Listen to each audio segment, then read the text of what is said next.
Good morning friends, I am Harveer Saradhana. Welcome to my YouTube channel Sangyan Pratiyogi संस्थान। तो देखिए दोस्तों, आज हम बात करते हैं 27 मई के करंट अफेयर्स की। तो देखिए, सबसे पहले क्वेश्चन की तरफ चलते हैं। हाल ही में बिहार के जर्दालू आम एवं शाही लीची को लोगों के घर तक पहुंचाने के लिए भारत सरकार के डाक विभाग एवं बिहार के बागवानी विभाग के मध्य समझौता हुआ है।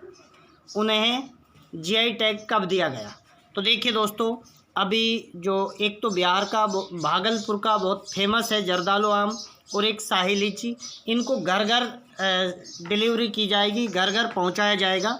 तो एक तो भारत सरकार का जो डाक विभाग है वो और एक बिहार सरकार के बागवानी विभाग के मध्य समझौता हुआ है।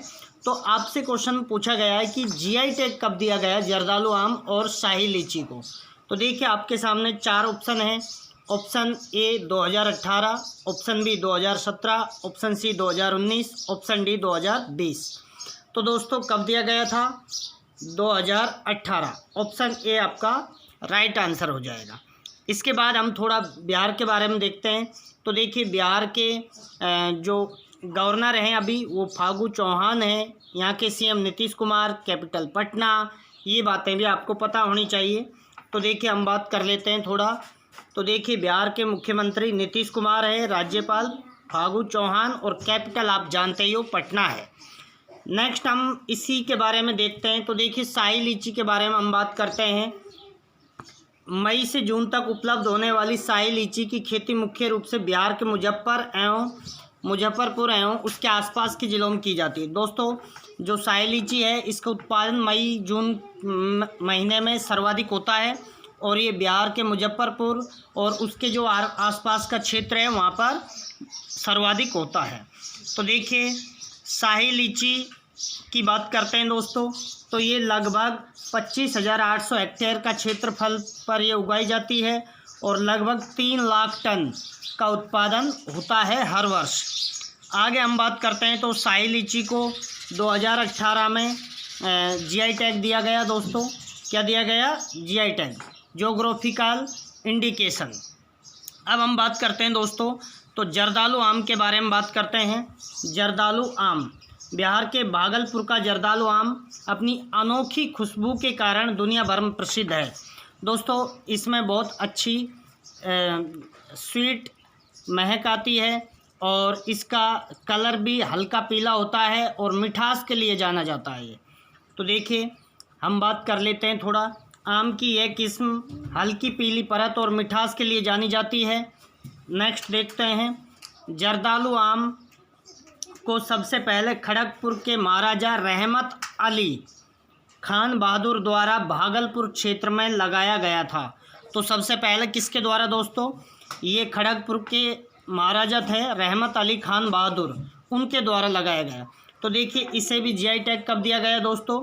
2018 में। ठीक है, तो ये आपको ध्यान रखना है। नेक्स्ट बात करते हैं क्वेश्चन नंबर 2 की।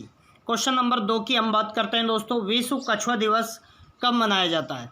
तो दोस्तों, विश्व कछुआ दिवस 21 मई, 23 मई, 25 मई या 27 मई। तो ये मनाया जाता है दोस्तों 23 मई को। ठीक है, इस वर्ष की हम थीम की बात करते हैं। तो देखिए, आपको ध्यान रखना है, इस वर्ष की थीम कछुओं एवं कछुओं के विषय पर ध्यान केंद्रित करना एवं ज्ञान बढ़ाना। यानी जो टॉर्टोइज हैं उनके बारे में ज्ञान बढ़ाना, उनके जो कि कछुए होते हैं उनको भाई पानी के आसपास जहाँ प्रजनन जो होता है वहाँ पर उनके अनुकूल वातावरण बनाना, ये सारी बातें आपको ध्यान रखनी है।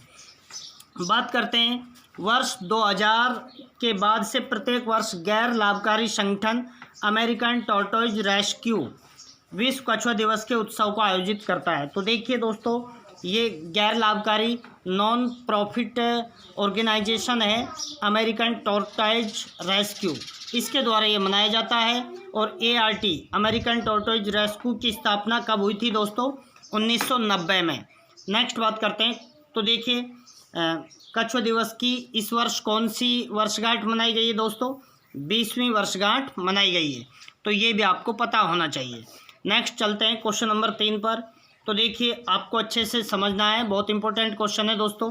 हाल ही में साइप्रिन डे परिवार की ताजे पानी की एक छोटी मछली की प्रजाति पुंटियस सैंक्टस किस राज्य में खोजी गई है? तो दोस्तों साइप्रिनिडे परिवार की जो ताजे पानी में, मीठे पानी में जो मछलियां पाई जाती हैं उसकी एक नई प्रजाति खोजी गई है, पुंटियस सैंक्टस। ये किस राज्य के द्वारा खोजी गई ये आपको बताना है। ऑप्शन ए है Arunachal Pradesh, option B Nagaland, option C Odisha और ऑप्शन डी तमिलनाडु। तो दोस्तों ये कहाँ पर खोजी गई है? तमिलनाडु में। तमिलनाडु की बात करते हैं तो वहाँ की कैपिटल आप जानते हो चेन्नई है। वहाँ के सीएम कौन है दोस्तों? के पलानीस्वामी है। और यहाँ के गवर्नर कौन है? बनवारी लाल पुरोहित। तो देखिए के पलानीस्वामी यहाँ के सीएम, गवर्नर हैं बनवारी लाल पुरोहित, कैपिटल चेन्नई। प्रसिद्ध नृत्य है दोस्तों भारतनाट्यम और प्रसिद्ध त्यौहार है पोंगल। तो ये भी आपको पता होना चाहिए। आगे हम थोड़ा देखते हैं इसके बारे में। तो देखिए तमिलनाडु के वेलनकन्नी में साइप्रिनिडे परिवार के ताजे पानी की एक छोटी मछली की नई प्रजाति पुंटियस सैंक्टस का पता चला है। तो तमिलनाडु की जगह भी थोड़ा ध्यान रखना है। यदि आप कोई तमिलनाडु का एग्जाम दे रहे हो तो वेलनकन्नी है दोस्तों, यहाँ पर साइप्रिनिडे परिवार के ताजे पानी की मछली खोजी गई है। नेक्स्ट बात करते हैं क्वेश्चन नंबर 4। तो देखिए क्वेश्चन नंबर 4 की बात करते हैं। तो देखिए हाल ही में किस राज्य में खेल को उद्योग का दर्जा देने की घोषणा की गई है? खेल को दोस्तों उद्योग से जोड़ने की, उद्योग का दर्जा देने की बात कौन से राज्य में हाल ही में की गई है? मिजोरम। तो ये आपको पता होना चाहिए। मिजोरम की बात करते हैं दोस्तों तो यहाँ की कैपिटल आप जानते ही हो क्या है? आइजोल है। और यहाँ के सीएम कौन है दोस्तों? जोरामथंगा है। यहाँ के गवर्नर कौन है दोस्तों? तो आपको यहाँ के गवर्नर PS श्रीधरन पिल्लई, ये भी याद रखना है। तो देखिए सीएम कौन है? जोरामथंगा। राज्यपाल PS श्रीधरन पिल्लई है और कैपिटल आइजोल है। ये आपको पता होना चाहिए। नेक्स्ट बात करते हैं क्वेश्चन नंबर 5। तो देखिए नील नदी पर कौन सा डैम बनाया गया है जिसकी अनुमानित लागत $4 बिलियन है? तो दोस्तों अभी हाल ही में किस पर? नील नदी पर डैम बनाया गया है जिसका कंस्ट्रक्शन यानी निर्माण 2011 में शुरू हुआ था और वो अब बनकर तैयार हुआ है। उसकी लागत $4 बिलियन के आसपास बताई जा रही है। और इस बांध परियोजना से जो विद्युत का उत्पादन होगा वो 6.45 गीगावाट, काफ़ी अच्छा, काफ़ी कैपेसिटी में उत्पादन होगा। तो आपको ध्यान रखना है कौन सा डैम बनाया गया है? ग्रैंड रेनेसा डैम बनाया गया है। अच्छा अभी हाल ही में डायमर भाषा डैम भी बनाया जा रहा है दोस्तों। ये एक तो पाकिस्तान और एक चाइना, पाकिस्तान और चाइना दोनों मिलकर इस डैम को बना रहे हैं, जिसके बारे में भारत ने आपत्ति भी जताई थी क्योंकि ये POK वाले क्षेत्र में बनाया जा रहा है। एक्चुअल में ये जो गिलगिट बाल्टिस्तान है वहाँ पर बनाया जा रहा है। नेक्स्ट बात करते हैं नूरेक। तो दोस्तों ये न्यूरेक है जो दुनिया का सबसे ऊंचा बांध है। ये ऑप्शन सी में इसीलिए मैंने शामिल करे हैं। ये सारे बांध आपको इम्पोर्टेंट हैं। अभी जो नील नदी पर बनाया गया है वो तो ग्रैंड रेनेसा है। डायमर भाषा बांध की बात करते हैं दोस्तों तो ये पाकिस्तान और चाइना बना रहे हैं जिस पर भारत को आपत्ति है। नूरेक बांध की बात करते हैं तो ये दोस्तों क्या है? ये बांध दुनिया का सबसे ऊंचा है और ये तजाकिस्तान में है। और ये वोजोइंट बांध है, ये इटली में है दोस्तों। तो ये चारों आपको पता होने चाहिए। इसके बाद हम बात करते हैं क्वेश्चन नंबर 6। तो देखिए क्वेश्चन नंबर 6 की बात करते हैं। हाल ही में किसानों ने मेरा पानी मेरी विरासत योजना के विरोध में ट्रैक्टर से मार्च निकाला है। यह योजना किस राज्य की है? तो दोस्तों मेरा पानी मेरी विरासत योजना कौन से राज्य की है ये आपको बताना है। तो दोस्तों ये कहाँ की है? हरियाणा की। हरियाणा की बात करते हैं तो दोस्तों हरियाणा की कैपिटल चंडीगढ़ है। हरियाणा के जो मुख्यमंत्री हैं वो मनोहर लाल खट्टर हैं और यहाँ के जो गवर्नर हैं वो सत्यदेव नारायण आर्य हैं दोस्तों। ये भी आपको पता होना चाहिए। थोड़ा हम इसके बारे में जानते हैं दोस्तों। तो देखिए हरियाणा राज्य सरकार द्वारा जल संरक्षण के उद्देश्य से मेरा पानी मेरी विरासत योजना की शुरुआत की गई। दोस्तों क्या है कि इसमें जो गवर्नमेंट के अनुसार खेती करने की बात की जा रही है, जहाँ पर भाई धान में बहुत ज़्यादा पानी दिया जाता था तो ऐसी धान बोने की बात हो रही है कि जिससे पानी की आवश्यकता कम हो।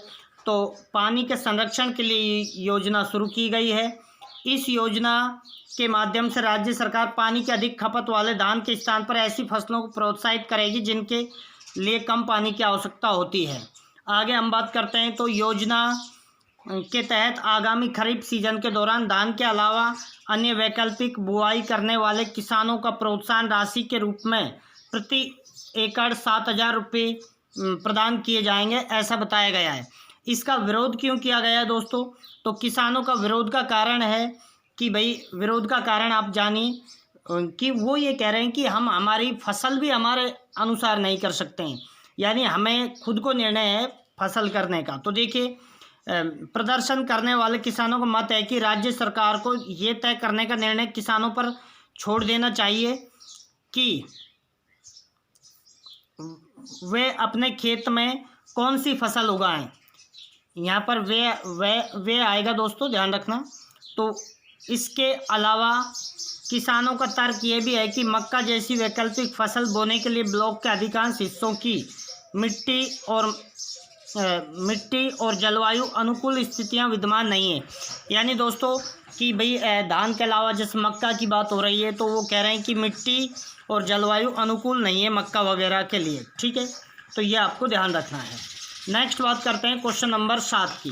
तो देखिए, क्वेश्चन नंबर 7 की बात करते हैं तो वैज्ञानिकों के अनुसार कांगड़ा चाय कोविड-19 से लड़ने के लिए सक्षम है। ये चाय किस राज्य में उत्पादित की जाती है? तो कांगड़ा चाय काफ़ी उचित बताई जा रही है दोस्तों कोविड-19 के लिए, उसके उपचार के लिए। तो ये कौन से राज्य की है? हिमाचल प्रदेश की। ठीक है, हिमाचल प्रदेश की बात करते हैं तो कैपिटल आप जानते हो शिमला है। यहाँ के सीएम कौन है दोस्तों? जयराम ठाकुर हैं, और यहाँ के गवर्नर हैं बंडारू दत्तात्रेय। ठीक है, हिमाचल प्रदेश में ग्रेट हिमालयन नेशनल पार्क भी है दोस्तों, आपको ये भी याद रखना है। पिन घाटी नेशनल पार्क भी है, तो ये भी आपको पता होना चाहिए, कई एग्जामों में पूछा गया है। नेक्स्ट बात करते हैं दोस्तों इसी के बारे में। तो हिमाचल प्रदेश के पालमपुर स्थित हिमालय जैव संपदा संस्थान IHBT में आयोजित सेमिनार में वैज्ञानिकों द्वारा इस बात की पुष्टि की गई कि कांगड़ा चाय में ऐसे गुण विद्यमान हैं जो कोरोना वायरस के संक्रमण से प्रभावी रूप से लड़ने में सक्षम है। तो ये बताया गया है कि कांगड़ा चाय से काफ़ी फायदा होने वाला है। ठीक है, आगे हम बात करते हैं। भारत सरकार द्वारा इसकी स्थापना 1942 में की गई थी दोस्तों। ठीक है, और इसके बारे में और ध्यान रखना है आपको। हिमालय जैव संपदा प्रौद्योगिकी संस्थान द्वारा पूरे भारत में CSIR की मौजूदगी में 38 राष्ट्रीय प्रयोगशाला दोस्तों, जो हिमालय जैव संपदा प्रौद्योगिकी संस्थान है, इसके द्वारा एक तो 38 तो राष्ट्रीय प्रयोगशालाएं, 39 दूरस्थ केंद्र, 3 नवोन्मेषी कॉम्प्लेक्स और 5 यूनिटों की सक्रिय नेटवर्कों का संचालन किया जा रहा है। तो ये आपको ध्यान रखना है। नेक्स्ट बात करते हैं दोस्तों। तो देखिए क्वेश्चन नंबर 8, विश्व थायराइड दिवस कब मनाया जाता है? तो दोस्तों आपको बताना है 23 मई, 24 मई, 25 मई और 26 मई। तो विश्व थायराइड दिवस कब मनाया जाता है दोस्तों? 25 मई को। तो ये आपको ध्यान रखना है। इस वर्ष की इसकी शुरुआत कब हुई थी दोस्तों? 2008 से शुरुआत की गई थी। नेक्स्ट क्वेश्चन की तरफ चलते हैं। तो देखिए क्वेश्चन नंबर 9, हाल ही में बलवीर सिंह सीनियर का निधन हो गया, वह किस खेल के प्रमुख खिलाड़ी थे? तो देखिए दोस्तों, बलवीर सिंह सीनियर हॉकी के प्रमुख प्लेयर थे। इन्होंने 1952 में करीब 6 गोल किए थे दोस्तों, और गोल्ड मेडल दिलाया था भारत को, और इनको पद्मश्री भी दिया जा चुका है। तो इसलिए ये अहम है, आपको ध्यान रखना है। नेक्स्ट बात करते हैं क्वेश्चन नंबर 10 की। तो देखिए दोस्तों, national centre for promotion and employment for disable people का मुख्यालय कहाँ है? दोस्तों कल मैंने आपको बताया था कि national centre for promotion and employment for disable people जो ये संस्थान है, इसने बताया था कि भाई कोविड-19 के कारण 73% जो विकलांग हैं उनको कठिनाइयों का सामना करना पड़ा। तो आपसे पूछा जा सकता है इसका हेडक्वार्टर कहाँ पर है? तो आपको इसका हेडक्वार्टर आपको बताना है। तो देखिए ऑप्शन आपके सामने रखता हूँ मैं। तो देखिए इसका हेडक्वार्टर कहाँ पर है दोस्तों? नई दिल्ली में। तो ये भी आपको पता होना चाहिए। इसके बाद हम बात करते हैं दोस्तों, तो जो कल हमने आपसे क्वेश्चन पूछा था उसके बारे में, अंतर्राष्ट्रीय गुमशुदा दिवस कब मनाया जाता है। एक्चुअल में अंतर्राष्ट्रीय बालक गुमशुदा दिवस है ये दोस्तों। तो ये कब मनाया जाता है दोस्तों, अंतर्राष्ट्रीय गुमशुदा दिवस ये मनाया जाता है 25 मई को, ये आपको ध्यान रखना है। इसके बाद दोस्तों हमने कल आपसे एक यूपीएससी का क्वेश्चन भी पूछा था और काफ़ी इम्पोर्टेंट मुद्दा है ये, हांगकांग संकट और राष्ट्रीय सुरक्षा कानून 150 शब्दों में लिखने के लिए बोला था। तो देखिए ये दोस्तों मुद्दा क्या है, आपको थोड़ा शॉर्ट में ही समझना है, बाकी आप डिटेल से इसको पढ़ सकते हो। एक्चुअल में ये जो हांगकांग है ये एक अपनी स्वतंत्रता चाहता है, डेमोक्रेसी चाहता है, लेकिन ये किसके अंतर्गत आता है दोस्तों, ये चाइना के अंतर्गत आता है। तो यहाँ पर ये काफ़ी दिन से स्वतंत्रता की मांग कर रहा है हांगकांग। तो यहाँ पर एक बेसिक लॉ चलता है दोस्तों, 1997 में बनाया गया था और तब से ही यहाँ पर वो लॉ चल रहा है। लेकिन अब इस बार क्या हुआ है दोस्तों, एक ऐसा लॉ पारित किया है चाइना ने जिसके कारण जो भी लोग प्रोटेस्ट करेगा, जो भी विरोध करेगा, उसको तुरंत अरेस्ट किया जाएगा। तो इस बात को लेकर के काफ़ी दुनिया में बातें हो रही हैं कि भाई ऐसा चाइना ऐसा लॉ क्यों बना रहा है। अमेरिका ने भी कहा है कि हम जो हांगकांग है उसके साथ जो भी व्यापारिक जो आयात निर्यात वगैरह होता है उसको हम क्या कैंसिल कर देंगे। ये सारी बातें हुई हैं, तो थोड़ा सा इसको देख लेते हैं। तो देखिए हाल ही में चीन की संसद के समक्ष राष्ट्रीय सुरक्षा पर एक मसौदा प्रस्तुत किया गया, जो पहली बार चीन की सरकार की हांगकांग के लिए राष्ट्रीय सुरक्षा कानूनों का मसौदा तैयार करने तथा इस विशेष प्रशासनिक क्षेत्र में अपने राष्ट्रीय सुरक्षा अंगों को संचालित करने की अनुमति देता है। नेक्स्ट बात करते हैं, चीन की सरकार ने इस मसौदे के माध्यम से हांगकांग में लागू बेसिक लॉ में सुधार करने की प्रक्रिया शुरू कर दी है। जो बेसिक लॉ बनाया था उसमें वो इम्प्रूवमेंट कर रहे हैं दोस्तों, ये ध्यान रखना है आपको। इसके बाद हम बात करते हैं, चीन के इस मसौदे को हांगकांग में असंतोष रोकने के लिए अब तक के सबसे व्यापक कदम के रूप में प्रस्तुत किया जा रहा है, क्योंकि दोस्तों मैं बता ही चुका आपको कि वहाँ पर क्या लगातार असंतोष चलता रहता है डेमोक्रेसी को लेकर के। ठीक है, आगे हम बात करते हैं दोस्तों। तो देखिए विरोध प्रदर्शन हांगकांग की राजनीति के एक महत्वपूर्ण अंग बन गए हैं। चीन को सौंपे जाने के बाद हांगकांग में बेसिक लॉ में दी गई स्वतंत्रता को बचाने के लिए पहला विरोध प्रदर्शन 2003 में हुआ था, जो कि वर्ष 1997 के बाद सबसे बड़ा लोकतंत्र समर्थित आंदोलन था। तो सबसे बड़ा दोस्तों जो आंदोलन हुआ था लोकतंत्र के लिए हांगकांग में, वो कब हुआ था, 2003 में। ये भी आपको ध्यान रखना है। ठीक है, वर्ष 2009 में, ये थोड़ा सा पैराग्राफ आपको अच्छे से ध्यान रखना है। वर्ष 2009 में राष्ट्रीय सुरक्षा कानून को लेकर विरोध प्रदर्शन हुआ, जिसके परिणाम स्वरूप ये कानून वापस ले लिया गया। 2009 में बहुत बड़ा मतलब राष्ट्रीय सुरक्षा कानून को लेकर के बहुत बड़ा क्या हुआ दोस्तों, आंदोलन हुआ, जिसके कारण फिर कानून क्या कर दिया गया था दोस्तों, वापस ले लिया गया था। फिर 2014 में भी हांगकांग में बड़े स्तर पर विरोध प्रदर्शन हो गया। इस विरोध को अम्ब्रेला मूवमेंट कहा जाता है दोस्तों। 2014 में जो हांगकांग ने चाइना के खिलाफ जो बड़ा विरोध प्रदर्शन किया था उसे क्या कहा जाता है, अम्ब्रेला मूवमेंट। तो ये भी आपको ध्यान रखना है। ठीक है, आगे हम बात करते हैं दोस्तों। तो देखिए चीन की कम्युनिस्ट सरकार द्वारा हांगकांग की जनता को ये भरोसा दिलाया गया था कि वर्ष 2017 से हांगकांग के नागरिक अपने मुख्य कार्यकारी का निर्वाचन खुद कर सकेंगे। दोस्तों क्या है कि उन्होंने ये कहा कि जो हांगकांग का जो मुख्य कार्यकारी होता है उसका चुनाव हांगकांग की जनता खुद कर सकेगी, लेकिन ये अब तक नहीं हो पाया है। इसलिए क्या साम्यवादी पार्टी का जो समर्थन हासिल होता है उन्हें ही मतलब वहाँ पर चुना जाता है। जो साम्यवादी सरकार है चीन की, उसका समर्थन जिस व्यक्ति को होता है उसे ही वहाँ का प्रशासक चुना जाता है, कार्यकारी चुना जाता है। तो ये मुद्दा था दोस्तों। तो आपको यहाँ से 3-4 बातें तो आपको ध्यान होनी चाहिए कि भाई 1997 से ये प्रोटेस्ट चल रहा है। सबसे बड़े स्तर पर 2003 में हुआ था। फिर उसके बाद 2009 में जो बेसिक लॉ कानून था वो वापस ले लिया था चाइना ने। फिर 2014 में बहुत बड़ा प्रदर्शन हुआ था किसको लेकर, लोकतंत्र को लेकर ही हांगकांग में, जिसे अम्ब्रेला मूवमेंट कहा गया।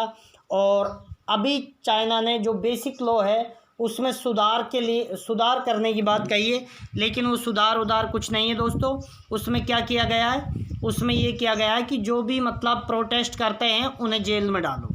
तो ये आपको मुद्दा पता होना चाहिए। अब हम बात करते हैं दोस्तों, जो क्वेश्चन आपको जवाब देना है, आपसे जो कल के लिए क्वेश्चन पूछे गए हैं, यानी आपको जवाब देना है। कल इसका आंसर हम डिटेल से आपके सामने डिस्कस करेंगे। तो देखिए, हाल ही में किस राज्य सरकार ने श्रम सिद्धि अभियान की शुरुआत की है? तो दोस्तों आपके सामने ऑप्शन दे रखे हैं, ओडिशा, आंध्र प्रदेश, मध्य प्रदेश, कर्नाटक। तो श्रम सिद्धि अभियान की शुरुआत कौन से राज्य ने की है, पूरा डिटेल से बताना है। आखिर ये श्रम सिद्धि अभियान किस चीज़ को लेकर चलाया गया है, कौन से राज्य ने चलाया है, तो आपको ये पूरा डिटेल से लिखना है। इसके बाद दोस्तों यूपीएससी का बड़ा क्वेश्चन आपको ध्यान रखना है। इस क्वेश्चन में दोस्तों सिर्फ यूपीएससी में ऐसे ही लिखा मिलेगा गिलोय, और क्वेश्चन मार्क मिलेगा और 150 शब्द। तो आपको मैं थोड़ा सा एक्सप्लेन कर देता हूँ कि आपको क्या करना है। तो दोस्तों गिलोय के बारे में आपको पूरी डिटेल से लिखना है कि भाई गिलोय का क्या फ़ायदा है, गिलोय खाने से मतलब कौन कौन से पोषक तत्वों की पूर्ति होती है। तो ये आपको डिटेल से इसमें लिखना है। तो दोस्तों ये था आज का करंट अफेयर्स, जो कि आपको हर एग्ज़ाम में पूरे अंक दिलाएगा दोस्तों करंट अफेयर्स में। और एग्ज़ाम के अलावा यदि कोई भी व्यक्ति यदि कोई एग्ज़ाम की तैयारी नहीं कर रहा है, बहुत सारे जो लोग हैं जो ऐसे ही मतलब रोज़ की बातों को जानने के लिए भी मेरे चैनल से जुड़े हुए हैं। काफ़ी स्टूडेंट हैं जो बेहतर लिखते हैं, जिनको एग्ज़ाम फाइट करना है। तो दोस्तों ये आम जो जीवन है इसमें भी काम आएगा, केवल एग्ज़ाम को लेकर ही नहीं, आपको हर चीज़ का पता रहेगा। तो यदि आप चैनल पर नए हो तो चैनल को सब्सक्राइब करें, बेल आइकन को प्रेस करें, और दोस्तों वीडियो को कंटिन्यू शेयर करते रहें। आपके एक शेयर से किसी की लाइफ बन सकती है। Thank you. जय हिंद, जय भारत।